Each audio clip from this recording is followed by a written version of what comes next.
Halo teman-teman, kali ini saya akan membahas sebuah serial donghua mengenai seorang anak jenius dalam seni bela diri. Tanpa berlama-lama langsung saja ke ceritanya. Adegan pertama diperlihatkan seekor rubah putih yang tengah berlari menghindari kejaran para pasukan yang mengincar batu pusaka yang ia bawa.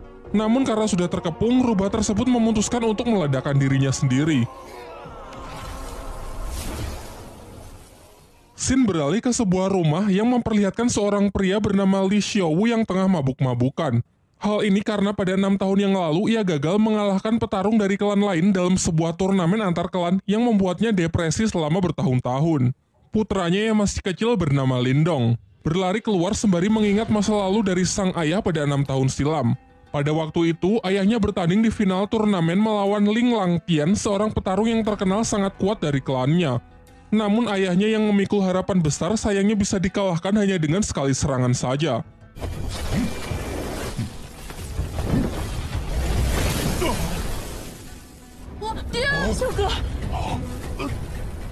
Tak hanya itu, Ling Langtian juga mengambil aura milik ayah Lindong. Singkat cerita, beberapa tahun pun telah berlalu dan Lindong kini telah tumbuh remaja. Pada suatu ketika, ia terlibat perkelahian dengan sepupunya yang bernama Ling San bersama teman-temannya yang membuat ia terperosok ke dalam jurang. Dirinya yang sudah terbaring lemas secara kebetulan darahnya menetesi sebuah batu pusaka peninggalan rubah di awal film, membuat batu itu hancur dan ia pun terjatuh. Di dalam gelapnya tempat itu, batu tersebut memancarkan cahaya keemasan yang membuatnya terbangun. Namun saat tersadar ia merasa heran dengan tanda bercahaya yang muncul di telapak tangannya serta luka-lukanya yang sudah sembuh. Saat ia pulang, adiknya yang bernama Qing Tan datang untuk mengajaknya bermain karena tak bisa tidur. Seusai bermain, ia juga langsung pergi. Saat Lindong terlelap tidur, kejadian aneh pun terjadi kembali. Ia bermimpi berada di sebuah dimensi biru gelap yang banyak terdapat pohon bambu. Saat ia masih kebingungan, tiba-tiba ia diserang sosok misterius yang perawakannya sangat mirip dengannya. Pertarungan pun tak terhindarkan, yang memperlihatkan kekuatan mereka benar-benar seimbang.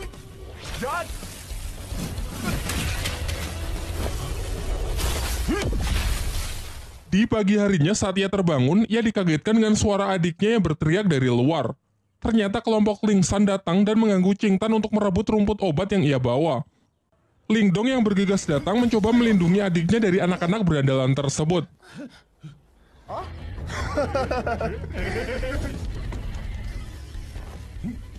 Diperlihatkan kemampuan Lindong yang sudah meningkat pesat mampu menangkis seluruh serangan dari Ling San. Hingga ia akhirnya menyadari bahwa ia telah mengaktifkan teknik rahasia yang bernama tinju 7 suara.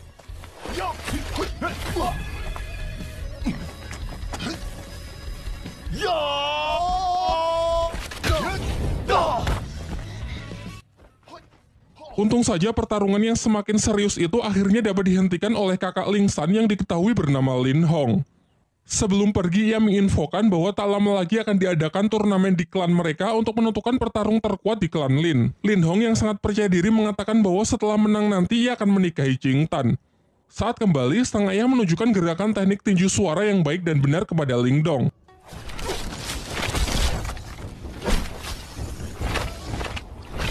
Ia pun berjanji akan melatih Lindong menggunakan berbagai teknik lainnya guna mempersiapkan diri untuk mengikuti turnamen. Di malam harinya, tiba-tiba Lindong melihat Qing Tan yang menggigil kedinginan karena auranya yang keluar tak terkendali. Secara mengejutkan, tanda cahaya di tangan Lindong menyerap aura dari adiknya tersebut dan mengubahnya menjadi 3 mutiara.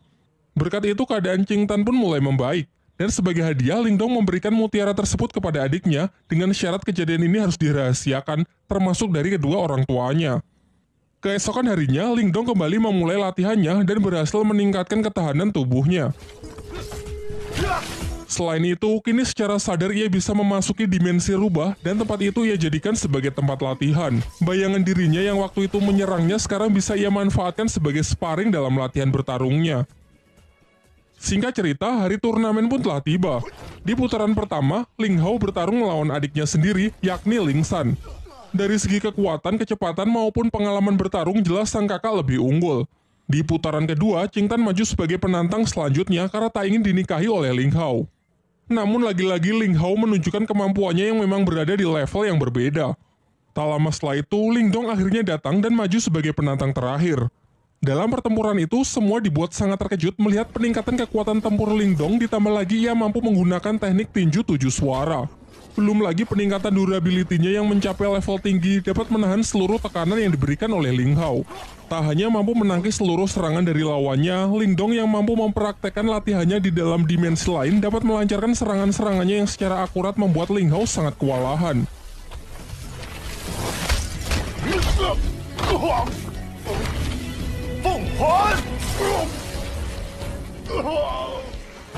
Dengan kemenangannya ini, Lingdong lah yang keluar sebagai juara dan dinobatkan sebagai petarung terkuat di generasinya.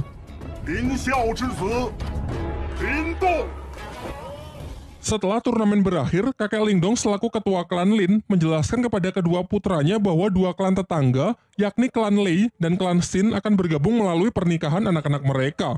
Hal ini lantas membuat kedua klan tersebut kini menjadi beraliansi.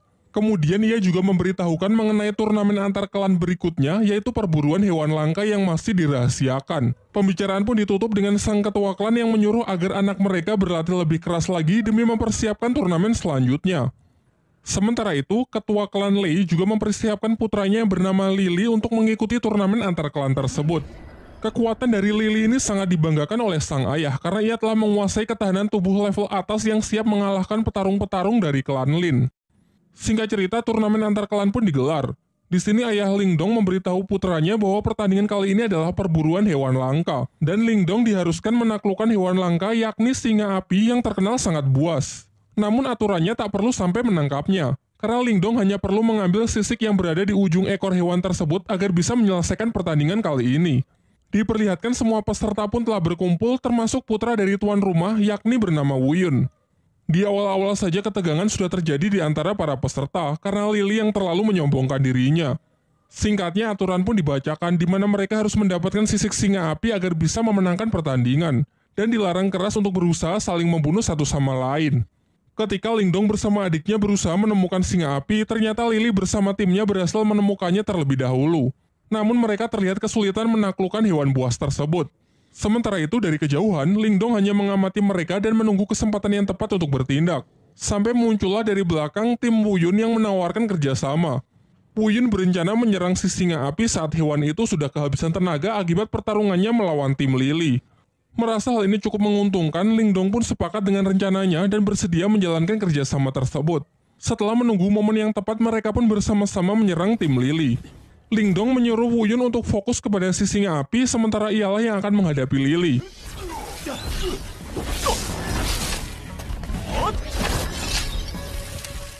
Singkatnya, berkat kerjasama yang baik, Wu Yun mendapatkan kesempatan untuk menebas sisik singa api tersebut, dan segera pergi meninggalkan medan pertempuran setelah mendapatkannya. Sayangnya Wu Yun yang terlalu senang akhirnya lengah dan masuk ke dalam jebakan Lily yang sebenarnya sudah disiapkan untuk menangkap si singa api. Saat Lingdong menyusul, ia terlambat karena Lily sudah mengambil sisik singanya dan dengan kejam menendang Wu Yun hingga terperosok ke dalam sarang si singa api. Lingdong yang memiliki jiwa setia kawan mengabaikan sisik singa itu dan segera menyusul Wu Yun untuk mencoba menyelamatkannya. Sedangkan Lily bersama timnya telah kembali dan dengan bangga menunjukkan sisik singa api yang telah ia dapatkan. Ia juga menceritakan bahwa Wu Yun dan Lingdong mungkin tak akan kembali karena sudah mati akibat kecerobohannya terpleset jatuh ke dalam sarang si singa api.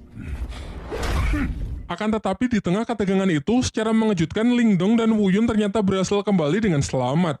Tetapi Lily tetap yakin kalau ialah pemenangnya karena telah membawa sisik si singa api. Di sini semuanya dibuat kembali terkejut melihat Lingdong dan Wu Yun yang justru membawa dua anak singa api. Kemudian Lingdong menceritakan mengenai kejadian yang sesungguhnya, mengenai Lily yang sudah melanggar aturan dengan berusaha membunuhnya.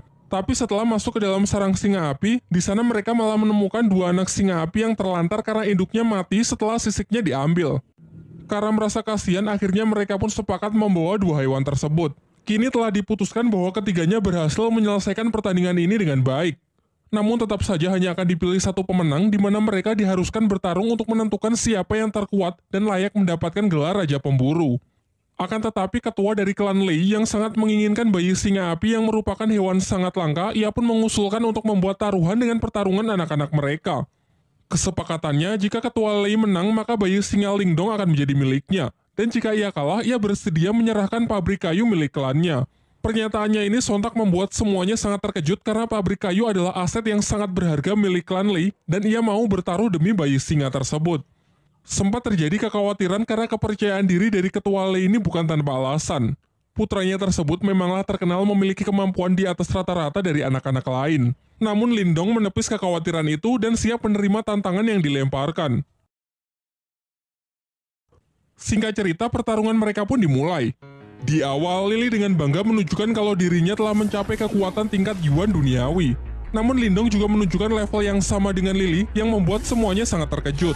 Terungkap bahwa ternyata kemarin sebelum berangkat turnamen, sang ayah memberi Lindong Mutiara Yin, yaitu semacam pil penambah aura. Diperlihatkan dalam pertarungan itu mereka pun saling menyerang dan menangkis. Mungkin karena masih belum terbiasa dengan kekuatan barunya, Lindong nampak masih kesulitan saat mengatur pola serangannya. Akan tetapi lambat laun ia berhasil mengendalikannya semakin baik untuk bisa mengimbangi Lily.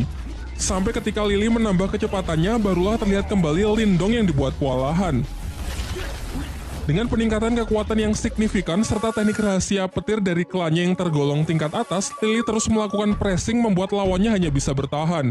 Lindong yang masih belum menyerah mencoba menyelaraskan kedua tangannya untuk menangkis dan menyerang, yang nampaknya lumayan efektif. Sedangkan Lily yang sudah terlampau kesal berniat mengakhiri pertarungan dengan sebuah teknik serangan super kuat yang mematikan. Bahkan ia sempat mendapatkan peringatan bahwa ini bukanlah pertarungan hidup dan mati. Merasa bahwa Lily tak akan menghentikan serangannya, Lindong pun segera merapalkan beberapa segel tangan untuk merilis teknik yang disebut gerbang ajaib demi mengatasi serangan yang mematikan tersebut. Dan benar saja, teknik yang digunakan Lindong telah ia upgrade ke level 2 sehingga tidak hanya mampu menghalau serangan dahsyat dari Lily, juga cukup kuat untuk menghempaskannya dan membuatnya tak sanggup untuk bangkit kembali. Dengan kekalahan putranya tersebut, dengan kesal dan terpaksa ketua klan Lei pun harus rela menepati janjinya untuk menyerahkan pabrik kayu miliknya. Keesokan harinya, diperlihatkan Lindong dan adiknya tengah bermain dengan si harimau api yang mereka beri nama si Oyen. Barulah di siang harinya mereka memeriksa tambang kayu yang telah mereka menangkan. Namun terlihat tempat itu benar-benar hancur berantakan. Dalam pencarian petunjuk siapakah yang melakukan hal ini, secara tak sengaja si Oyen membawa Lindong ke sebuah gua yang di sana terdapat banyak lahar panas serta sebuah kerangka monster raksasa. Di dalam gua itu si Oyen menemukan sebuah kristal biru yang dengan lahap langsung ia makan. Sementara Lindong yang masih penasaran menemukan sebuah bunga yang memancarkan sinar. Namun ketika ia dekati, tangan Lindong malah seakan menyerap semacam energi dari kelopak bunga tersebut yang membuat sekujur tubuhnya menjadi terbakar. Untung saja saat kondisinya semakin buruk, batu rubah di tangannya menyerap energi panas dari kelopak bunga tersebut. Setelah berhasil keluar dan bertemu dengan keluarganya, Lindong menceritakan gua yang baru saja ia temukan serta sebuah batu permata merah yang ia peroleh di dalam sana. Lantas mereka pun bergegas pergi ke lokasi dan sempat terkejut karena ternyata tempat itu adalah tambang permata yang bernilai sangat tinggi. Setibanya di rumah, terlihat Lindong yang mendapatkan 3 batu permata. Dan dengan kekuatan dari batu rubahnya, ia dapat menyatukan ketiga batu menjadi satu permata yang bernilai lebih tinggi. Sementara itu, ketua klan Lei yang mendengar kabar tentang ditemukannya tambang permata jelas membuatnya semakin kesal. Namun setelah mendengar rencana dari rekannya, terlihat wajahnya yang kembali menjadi senang. Di lain waktu, ketika klan Lin sedang berbelanja berbagai macam kebutuhan klan, Lindong pergi ke sebuah toko barang antik di pusat kota untuk sekedar melihat-lihat. Di sana terdapat seorang kakek yang bernama Yandashi. Ia dapat melihat aura milik Lindong yang nampak tak biasa. Setelah Lindong membeli sebuah tas, tiba-tiba batu rubah di tangannya merespon sebuah energi yang berasal dari potongan kayu di toko tersebut. Si penjual mengaku barang itu sama sekali tak berharga dan tak tahu juga apakah fungsinya.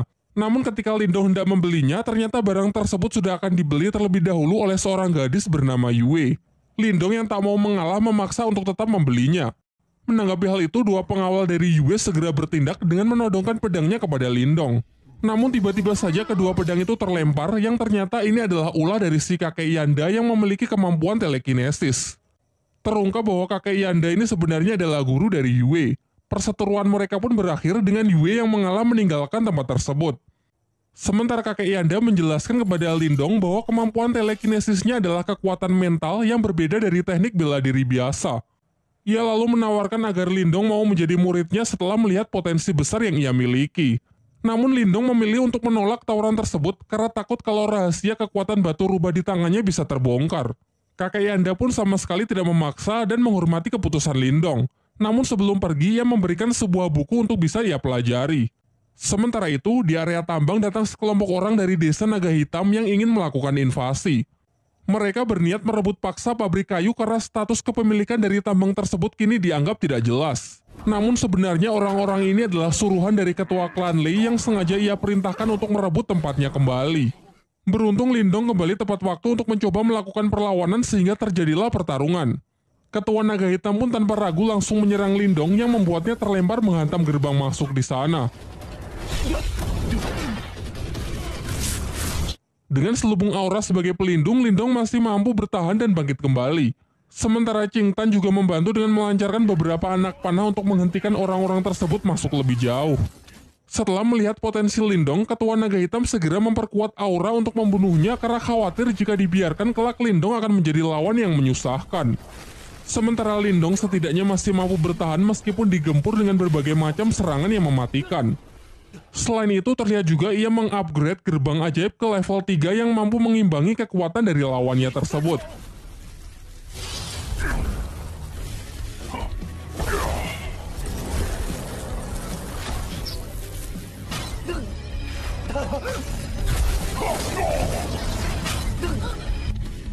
Ketika telah kehabisan energi, entah bagaimana Lindong mampu mengisi ulang energinya dengan menyerap energi alam. Ia pun meminta Qing Tan bersama Si Oyen agar mengulur waktu setidaknya sampai energinya terisi penuh. Jelas hal ini sama sekali tidak mudah, terlebih lagi karena bagaimanapun juga mereka telah kalah jumlah. Hingga saat salah seorang musuh berhasil melukai Lindong, seketika Lindong bangkit serta luka-lukanya bisa sembuh dengan sangat cepat karena energinya yang terkumpul telah lebih dari cukup. Dan benar saja, setelah bangkit kekuatan Lindong kini menjadi berkali-kali lipat sehingga di ronde kedua ini hanya dengan sekali pukulan ia dapat mengalahkan lawannya tersebut.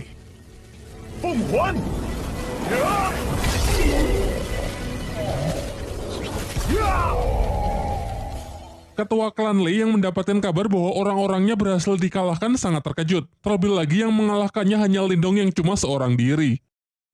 Di malam harinya, terlihat Lindong tengah bermeditasi dengan menggunakan proyeksi astralnya untuk berlatih kemampuan spiritual. Terinspirasi dari kakek Yanda yang ia temui beberapa waktu yang lalu, ia juga mencoba latihan teknik telekinesis dengan mengendalikan benda-benda kecil di tempat tersebut. Selain itu, ia yang penasaran dengan potongan kayu yang telah ia beli tadi siang menyadari kalau benda tersebut memiliki semacam energi yang menyelubunginya. Ia pun mencoba berkonsentrasi, namun energinya masih belum cukup kuat untuk bisa menembusnya. Beberapa saat setelahnya, ia merasakan pancaran energi yang sangat kuat dan bergegas pergi untuk memeriksanya menggunakan teknik proyeksi astralnya. Ternyata energi itu berasal dari kakeknya yang telah berhasil mencapai tingkat Yuan tahap awal. Ia pun lantas segera kembali ke tubuh aslinya untuk menemui sang kakek agar bisa memberikan ucapan selamat. Akan tetapi sang kakek justru menjelaskan bahwa ini hanyalah tingkat Yuan di tingkat awal. Masih ada beberapa tingkat lagi sebelum mencapai tingkat tertinggi. Kemudian ia mengungkapkan bahwa tadi ia sempat merasakan kekuatan mental teknik proyeksi astral yang mendekat, meskipun sesaat langsung menghilang. Namun di sini ia tak tahu kalau kekuatan itu adalah kekuatan milik Lindong. Topik pun berganti. Paman Lindong menyampaikan bahwa tadi ia mendapatkan undangan dari klan Lei untuk membahas mengenai sebuah kerjasama bisnis dengan klan Lin.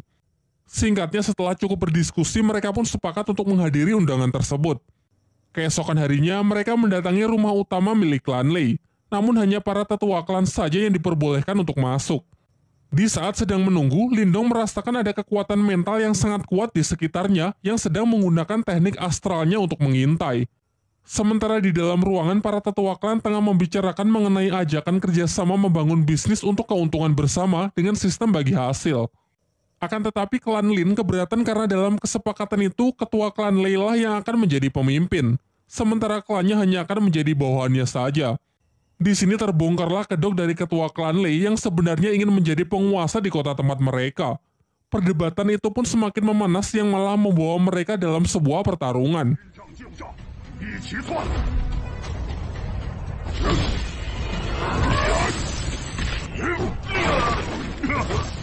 Di tengah pertarungan mereka, datanglah Wu Yin, pemimpin dari sekte Serigala Darah yang memihak kepada ketua klan Lei karena sudah dijanjikan akan diberikan keuntungan 60% dari bisnis yang hendak dijalankan. Diceritakan bahwa Wu Yin ini menguasai kekuatan mental tingkat tinggi.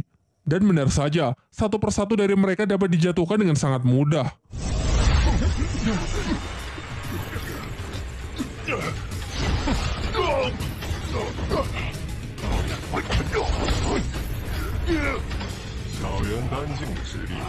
Lindong pun tak tinggal diam, ia berusaha melindungi anggota klannya dengan melawan Guyin sendirian. Semuanya pun dibuat sangat terkejut karena Lindong ternyata juga menguasai teknik mental yang sudah berada di tingkat lumayan tinggi. Mereka lantas bertarung dengan sangat sengit. Terlihat Lindong meskipun masih pemula, ia mampu mengimbangi kecepatan dari Guyin.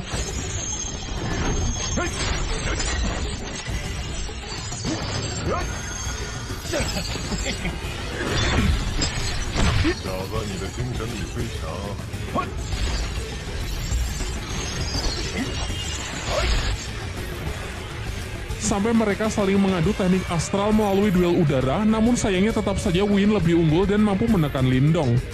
Kembali ke pertarungan dunia nyata, Lindong mencoba melancarkan serangannya dengan beberapa aura jarum, tetapi dapat dengan mudahnya ditangkis yang memperlihatkan perbedaan kekuatan di antara mereka. Kini di puncak pertarungan, Lindong hanya mampu bertahan yang nampak semakin terdesak saja. Akan tetapi di ambang kekalahannya, Lindong teringat mengenai potongan kayu yang memiliki selubung energi mental tingkat tinggi. Lantas ia pun mencoba memanfaatkannya untuk menahan serangan mental dari Guyin. Melebihi ekspektasi, ternyata hal ini benar-benar efektif. Benda tersebut cukup kuat untuk menangkal energi mental tingkat tinggi. Bahkan selain menahan, kayu itu juga mampu menyerap serangan dari energi spiritual yang kemudian ditransfer masuk ke dalam tubuh Lindong. Dengan ini Lindong pun bisa membalikan keadaan. Guyin yang kekuatannya telah terkuras habis tak lagi mampu menahan serangan dari Lindong yang sudah meningkat berkali-kali lipat sehingga ia harus menerima kematiannya. Beberapa lama setelah pertarungan itu, orang-orang dari Sekte Serigala Darah yang dipimpin oleh Wei Tong berniat balas dendam kepada klan Lin karena telah membunuh Guyin. Kakek Lindong mencoba menjelaskan bahwa Guyinlah yang bersalah karena telah ikut campur dan membantu ketua klan Le untuk menindas klannya. Ia pun kemudian menawarkan sebuah jalur damai dengan menanyakan apa yang perlu dilakukan agar Wei Tong bisa melupakan dendamnya tersebut. Wei Tong menjawab bahwa ia mau orang yang telah membunuh Guyin dan tabang permata milik klan Lin diserahkan kepadanya, serta seluruh orang dari klan Lin harus bersedia menjadi budaknya. Jelas kakek Lindong pun menolak hal itu sehingga pertarungan pun tak terelakkan. Sayangnya Wei Tong yang telah mencapai tingkat Yuan level atas dengan mudah bisa mengalahkan kakek Lindong. Sampai akhirnya Lindong datang dan menyatakan akan mengalahkan Wei Tong seorang diri mengingat dirinya lah yang harusnya bertanggung jawab atas kematian Guyin. Tanpa basa-basi, Wei Tong pun langsung melancarkan serangannya terlebih dahulu. Dengan lincah, Lindong memanfaatkan teknik jarum biru sebagai pinjakan untuk melayang. Beberapa tembakan anak panah dilancarkan untuk berusaha menjatuhkan Lindong, termasuk menggunakan anak panah yang dilapisi aura, namun bisa ia hindari dengan sangat mudah.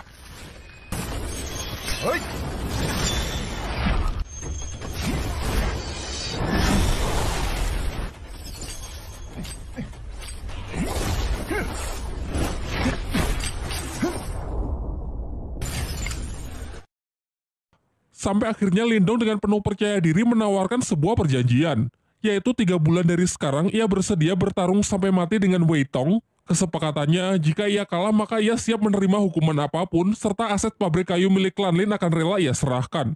Namun jika ia yang menang, maka masalah balas dendam Guyin akan dianggap selesai. Pada awalnya Wei Tong menolak karena sekarang saja ia bersama pasukannya sudah cukup untuk menaklukkan klan Lin.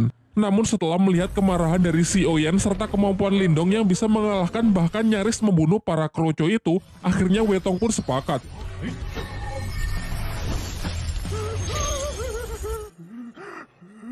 Tetapi ia merasa kalau 3 bulan terlalu lama, sehingga ia ingin mempersingkatnya menjadi 2 bulan saja. Setelah kepergian dari orang-orang Sekte Serigala Darah, ayah dan kakek Lindong nampak cemas dengan perjanjian tersebut yang menurut mereka terlalu beresiko karena mempertaruhkan klannya. Namun Lindong menepis kekhawatiran itu dengan mengatakan bahwa ia akan berusaha semaksimal mungkin, mengingat ialah yang memang harus bertanggung jawab dalam kasus ini. Ia lalu meminta izin untuk pergi ke ibu kota lebih awal demi lebih banyak menuntut seni ilmu bela diri di sana. Akan tetapi sebenarnya ia juga punya alasan yang ia rahasiakan, yaitu mencari cara untuk melatih batu rubah di tangannya agar bisa sepenuhnya ia kendalikan. Keesokan harinya, Lindong pun berpamitan dengan semuanya meskipun terlihat sang adik sebenarnya tak rela jika kakaknya pergi sendirian. Singkatnya, Lindong pun berangkat ke ibu kota dengan menunggangi seekor kuda. Setelah tiba di ibu kota, ia mendapatkan informasi kalau di sana akan ada pelelangan benda-benda antik yang digelar untuk para bangsawan. Lindong yang tertarik berniat menghadiri pelelangan tersebut dengan harapan bisa menemukan barang bagus yang bisa berguna nantinya. Bermodalkan dengan beberapa butir permata yang ia bawa, Lindong pun diubah penampilannya agar layak memasuki pelelangan yang dihadiri oleh para bangsawan tersebut. Setibanya di sana, Lindong kembali bertemu dengan kakek Yanda yang diundang sebagai tamu serta ia juga melihat Yue yang datang bersama panitia pelelangan bernama Xuansu. Dalam pelelangan tersebut, Lindong tertarik dengan sebuah tanaman langka yang mampu meningkatkan kekuatan spiritual seseorang. Semuanya sempat dibuat terkejut karena Lindong yang menawarnya dengan harga yang sangat mahal. Diperlihatkan, kakek Yanda sangat terkejut karena merasakan energi dari keberadaan Lindong yang benar-benar telah meningkat pesat. Seusai acara pelelangan itu, Xuansu mengajak Lindong pergi menemui kakek Yanda di sebuah ruangan pertemuan. Sebelum berangkat, mereka sempat merasakan kehadiran mata-mata yang sedari awal sudah membuntuti Lindong. Dalam pertemuan itu, kakek Yanda kembali menawari Lindong untuk menjadi muridnya agar bisa menyempurnakan teknik segel kehidupan milik Lindong. Namun dengan sopan Lindong menolak tawaran itu dan menunjukkan bahwa ia telah menyempurnakannya. Hal ini sontak membuat semuanya sangat kagum karena Lindong dapat melakukannya dalam waktu yang relatif singkat. Kemudian barulah dijelaskan bahwa segel kehidupan adalah dasar dari ahli kekuatan mental. Segel ini dibagi menjadi 3 jenis, yakni segel kehidupan, segel duniawi, dan segel surgawi. Segel kehidupan adalah yang paling umum, sementara segel terkuat adalah segel surgawi yang konon katanya memiliki kekuatan di luar nalar manusia. Singkat cerita, Lindong bersedia menceritakan masalah klannya yang sedang bersinggungan dengan sekte Serigala Darah serta kesepakatannya untuk bertarung hidup dan mati melawan Wei Tong. Mendengar hal itu, Xuansu memberitahukan bahwa terdapat sebuah kolam surgawi yang berisikan energi murni yin dan yang dari sumber kolam tersebut. Kabarnya jika seseorang memasuki kolam itu maka dapat meningkatkan kekuatan spiritualnya dan kabar baiknya baru-baru ini ditemukan keberadaan kolam surgawi tersebut namun sayangnya berada di wilayah perbatasan desa dengan klan lain dan masih menjadi sengketa. Xuansu lalu juga menceritakan bahwa telah disepakati sebuah turnamen di mana pemenangnya berhak mengambil energi murni dari kolam tersebut. Tanpa pikir panjang, Lindong pun setuju untuk berpartisipasi dalam turnamen itu. Di lain waktu, Lindong kembali memasuki dimensi batu rubah, namun anehnya bayangan hitam yang selalu menjadi alat berlatihnya tak lagi muncul. Ia pun mencoba berkonsentrasi untuk menemukan sumber masalah. Dan tiba-tiba di sana muncul sesosok bayangan putih yang tak lain adalah si rubah putih itu sendiri. Rubah putih itu lalu memperkenalkan diri bahwa ia adalah jelmaan iblis celestial yang bernama Martha sekaligus pemilik dari dimensi ini. Ia juga menjelaskan bahwa dahulu ia sangat kuat berkat batu tersebut. Akan tetapi seiring berjalannya waktu, batu itu justru menyerap energi spiritualnya hingga menjadi sangat lemah. Akhirnya ia terpaksa hidup bersembunyi di dalam batu tersebut agar jiwanya tidak lenyap. Martha kemudian menyarankan jika Lindong tak ingin bernasib sama, Lindong harus mengisi ulang energi batu itu dengan energi murni. Seketika Lindong pun teringat dengan kolam surgawi yang kabarnya dipenuhi oleh energi murni. Mengingat kalau di turnamen perebutan kolam surgawi nanti ia tak bisa mengandalkan kekuatan batu rubah karena butuh diisi ulang, Martha pun mengajaknya ke sebuah tempat di mana terdapat benda yang disebut piringan mental. Meskipun benda ini bisa menjadi jalan pintas untuk meningkatkan kekuatan spiritual, namun resikonya juga sangat berbahaya.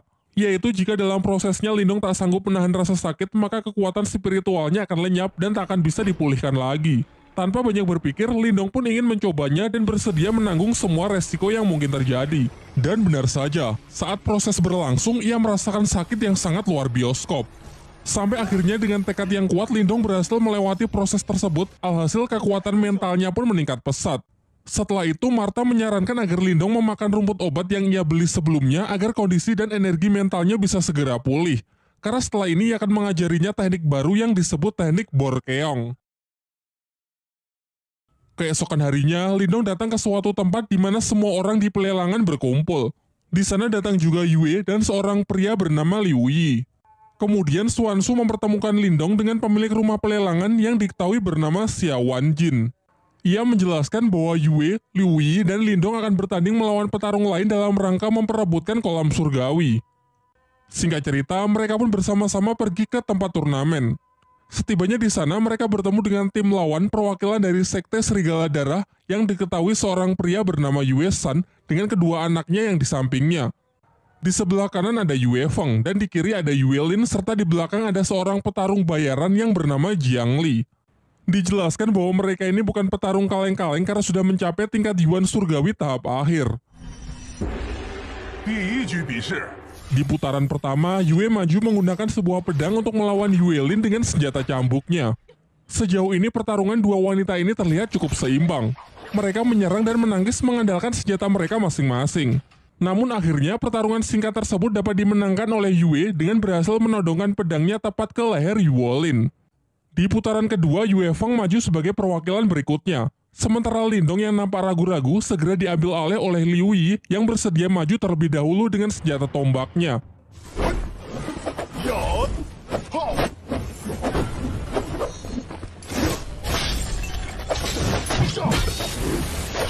Di tengah pertarungan, Partha merasakan ada sebuah gejolak energi dari dalam kolam surgawi. Karena merasa penasaran, ia menyelinap dengan menggunakan proyeksi astralnya kemudian masuk ke dalam kolam itu untuk memeriksa anomali energi tersebut. Namun karena ia hanya menggunakan wujud astralnya, ia tak sanggup menyelam terlalu dalam. Kembali ke arena pertarungan. Diperlihatkan kalau perwakilan tim lawan dapat memenangkan pertarungan di putaran kali ini. Pertarungan selanjutnya adalah babak penentu, di mana Lindong akan menjadi harapan terakhir untuk bisa mendapatkan hak dari kolam surgawi. Dengan nada yang sedikit menggoda, Xuanzu menyemangatinya agar bisa memenangkan pertarungan penentu tersebut. Sementara di pihak lawan, Jiangli si tentara bayaran maju untuk menghadapi Lindong. Di awal, Jiangli mengatakan bahwa ini akan menjadi pertarungan sampai mati, jadi jika ingin menyerah inilah saatnya. Namun Lindong sama sekali tak gentar dengan gertakan itu dan segera bersiap memasang kuda-kudanya. Serangan pertama dapat ia tangkis dengan mudah, dilanjutkan dengan beberapa gerak serangan juga ia lancarkan untuk mencoba mencari titik lemah dari pertahanan lawannya. So far, nampak keduanya masih seimbang sampai mengadu kekuatan aura mereka. Cukup khawatir melihat kekuatan Jiangli yang telah mencapai tingkat Yuan Surgawi, namun tak kalah mengejutkan kalau menyaksikan energi mental tingkat tinggi Lindong yang seketika mampu menghentikan pergerakan lawannya. Dilanjutkan dengan serbuan jarum aura yang semakin merepotkan Jiangli.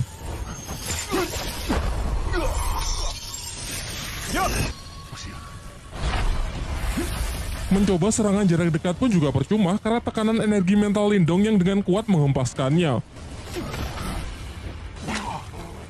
Saat semua merasa kalau Lindong telah memenangkan pertandingan itu, Jiangli bangkit dengan aura merah yang membara. Ternyata ia menguasai sebuah teknik rahasia yang memungkinkan seseorang mengkonversikan darahnya menjadi energi. Hal ini membuat kekuatannya meningkat pesat dalam beberapa saat meskipun teknik ini dinilai sangat berbahaya dan memiliki resiko yang sangat tinggi. Beberapa kali serangan pun dilancarkan yang hanya dapat Lindong hindari. Bahkan serbuan jarum aura pun benar-benar sudah tidak mempan. Sebagai serangan penutup, Jiangli memusatkan energinya di tangan untuk menciptakan serangan mematikan yang berwujud tangan merah raksasa. Sementara Lindong bersiap dengan teknik barunya yang diajarkan oleh Martha, yaitu teknik Borkeong. Bentrokan teknik yang sangat kuat itu pun menghasilkan gelombang yang menggentarkan langit dan bumi. Namun saat debu telah menyingkir, terlihat Jiangli yang sudah mati langkah dengan 4 jarum Lindong yang diarahkan tepat ke lehernya. Sehingga dengan ini Lindonglah yang keluar sebagai pemenang dan memiliki hak atas kolam surgawi.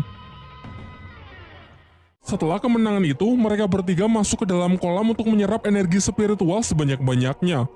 Namun dibandingkan yang lain, teknik penyerapan energi milik Lindong berjalan jauh lebih lambat. Martha pun justru menertawakannya. Dikarenakan waktu berendam yang terbatas, Martha membuat sebuah kesepakatan dengan Lindong, yaitu ia akan membantunya menyerap energi spiritual dengan cepat dengan syarat jika sudah selesai, Lindong harus bersedia turun ke dasar kolam untuk melihat sumber energi aneh dari kolam surgawi tersebut. Tanpa pikir panjang, Lindong pun menyetujui kesepakatan yang dibuat Martha. Dan benar saja, setelah mendapatkan bantuan dari Martha, dengan sangat cepat energi mengalir deras ke dalam diri Lindong. Bahkan efek dari proses itu sampai dirasakan di atas kolam yang muncul pusaran air raksasa. Seusai proses penyerapan, sesuai kesepakatan ia turun ke dasar kolam untuk memeriksa sumber dari energi kolam surgawi. Di bawah sana Lindong menemukan giok iblis piton yang dalam kondisi tersegel. Pada awalnya Lindong tak ingin mengusiknya dan berniat langsung pergi. Namun Martha berusaha membujuknya dengan mengatakan kalau ini tidak berbahaya karena iblis ini sedang terluka. Ia juga menjelaskan bahwa sumber energi spiritual yang Lindong serap sebagian tadi berasal dari mutiara yin dan yang berada di belakang jiwa iblis tersebut. Martha lalu menambahkan, jika Lindong berhasil mendapatkan mutiara tersebut, maka hanya dalam waktu singkat Lindong dapat mencapai tingkat Yuan Yin. Namun karena mutiara itu diselubungi jiwa iblis, Martha harus menghisapnya terlebih dahulu supaya Lindong bisa mengambilnya. Ia lalu menyuruh Lindong untuk mentransfer sebagian energinya agar Martha cukup kuat untuk bisa melakukannya.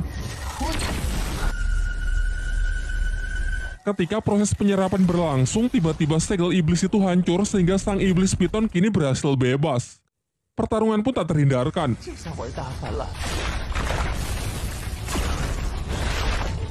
Di sini Martha berusaha mengalihkan perhatian ular piton itu supaya Lindong memiliki cukup waktu untuk mengambil mutiaranya.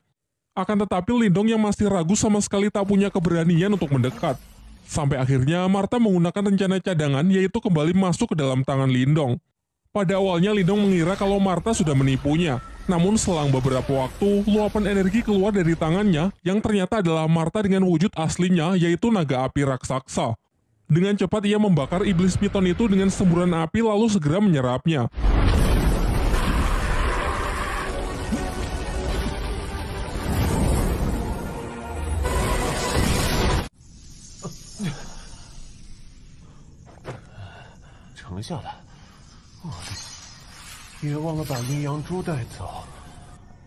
Setelah mereka semua kembali, Xiao Wanjin dan yang lainnya merasa khawatir dengan kondisi Lindong yang terlihat sangat pucat akibat penyerapan energi dari kolam surgawi yang dinilai terlalu banyak. Namun Lindong menepis kekhawatiran itu dengan mengatakan kalau dirinya baik-baik saja. Ia menegaskan asalkan ia bisa segera naik tingkat dan bisa mengalahkan Wei Tong dari Sekte Serigala Darah, apapun rela ia lakukan.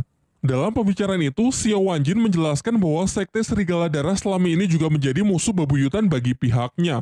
Terlebih lagi karena Lindong telah membantunya mendapatkan kolam surgawi, ia pun bersedia memberikan bantuan apapun.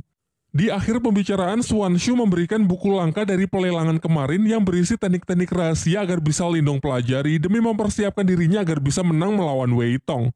Di malam harinya, Lindong mempelajari buku pemberian Swanshu untuk mengendalikan energi yang telah ia serap sebelumnya. Ia kemudian kembali masuk ke dalam dimensi rubahnya. Di sana ia melihat bayangan dirinya yang kini telah pulih. Bahkan bayangan tersebut juga telah membuka aliran energi spiritual tingkat 22 Vena. Lantas ia pun segera menirukan gerakan dari bayangan itu dan seketika ia juga berhasil membuka aliran energi spiritual tingkat 22 Vena. Sekaranglah saatnya ia mencoba mutiara yin yang ia dapat dari kolam surgawi. Pertama-tama dengan menggunakan energinya sendiri, ia mencoba memurnikan mutiara tersebut. Meskipun di percobaan pertama ia sempat gagal, sampai akhirnya dengan mengerahkan seluruh tenaganya, ia berhasil menetralkan mutiara itu yang kemudian langsung ia telan.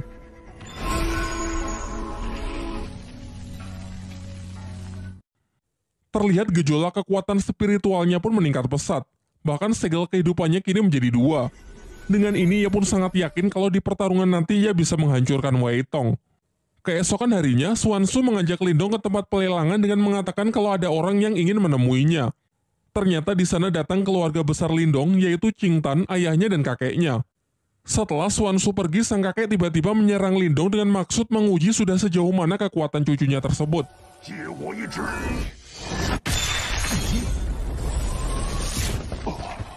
Dan setelah beradu kekuatan, hasilnya benar-benar mengejutkan karena kini Lindong telah mencapai tingkat Yuan dan awal. Kakeknya lalu menjelaskan bahwa dalam sejarah klan Lin, Lindong adalah orang termuda yang bisa mencapai tingkat tersebut. Singkat cerita, hari pertarungan pun telah tiba, di mana Lindong harus berhadapan melawan Wei Tong dari Sekte Serigala Darah dalam pertarungan hidup dan mati. Semua orang datang menyaksikan pertarungan mereka, termasuk keluarga Lindong. Namun tanpa mereka sadari ada mata-mata dari pihak Wei Tong di belakang mereka. Ketika nama mereka disebut, Lindong dan Wei Tong segera memasuki arena. Superhero landing. Di sini Wei Tong cukup terkejut melihat peningkatan kekuatan Lindong yang juga sudah mencapai tingkat Yuan dan awal. Wei Tong lalu maju untuk memulai serangannya yang dengan cepat langsung disambut dengan baik oleh Lindong. Sayangnya peningkatan kekuatan Wei Tong juga tak kalah mengesankan. Ia berhasil menekan Lindong hingga hampir jatuh keluar arena. Namun ternyata arena pertarungan mereka dilindungi semacam penghalang dari energi mental yang mencegah para petarung melarikan diri. Hal ini dianggap wajar karena mereka telah menyatakan akan bertarung sampai mati. Wei Tong kembali melancarkan serangannya yaitu pukulan keras bertubi-tubi. Sementara Lindong terlihat kewalahan menahan tekanan yang terus diberikan. Sejauh ini nampaknya Wei Tong lah yang menguasai jalannya pertempuran. Teknik demi teknik Lindong lancarkan akan tetapi sama sekali tak berefek. Ialah yang justru menerima pukulan mentah dari Wei Tong yang tepat mengarah ke dadanya.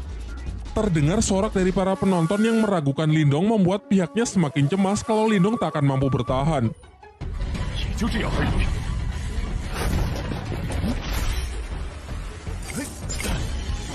Sekarang tak ada pilihan lain, Lindong pun segera menyiapkan jurus terkuatnya yaitu teknik Borkeong untuk mencoba mengakhiri pertarungan.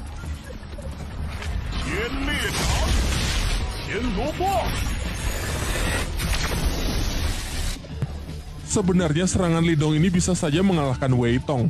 Namun Wei Tong menggunakan cara licik dengan menyuruh mata-matanya menyandera Qing Tan sehingga membuat Lindong kehilangan konsentrasinya. Sementara kakek Yanda berusaha membantu dengan mencoba mendekati mata-mata tersebut. Di arena, Lindong benar-benar tidak bisa fokus bertarung karena melihat adiknya dalam bahaya. Alhasil serangan-serangan Wei Tong pun banyak yang masuk.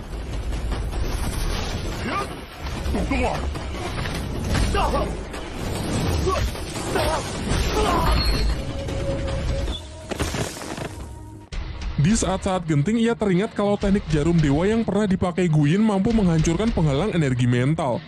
Kemudian ia kembali mengeluarkan jurus Borkeong untuk berpura-pura menyerang Wei Tong, namun sebenarnya ia menyelinapkan jarum dewa untuk menembus penghalang spiritual arena demi menolong Qing Tan.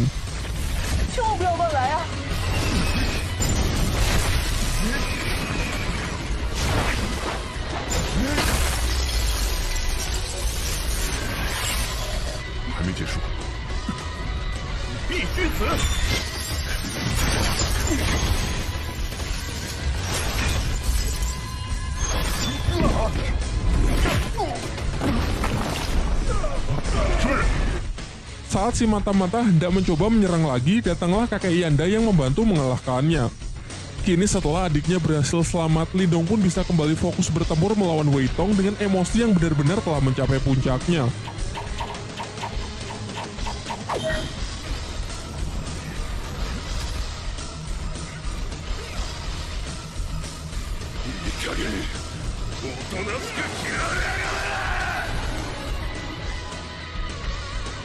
Setelah menerima gempuran serangan dari Lindong, Wei Tong pun benar-benar sudah kehabisan tenaga dan ia pun mengaku kalah.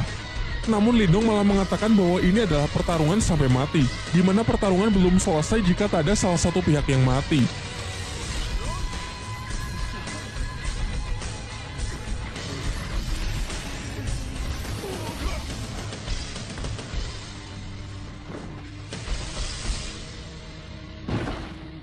Cerita kemudian loncat ke beberapa bulan setelahnya. Karena kemenangan Lindong dari Sekte Serigala Darah, klan Lin kini menjadi sangat terkenal di seluruh penjuru kota. Selain itu, klan Lin juga telah bersekutu dengan rumah pelelangan milik Xia Wanjin. Sementara itu, Lindong berada di tempat kakek Yanda untuk minum teh bersama dengan saling menggunakan telekinesis untuk menuangkan teh ke dalam gelas. Setelah itu, kakek Yanda menjelaskan kalau menurutnya kekuatan mental milik Lindong mungkin setara dengan miliknya, yakni kekuatan mental tingkat 4.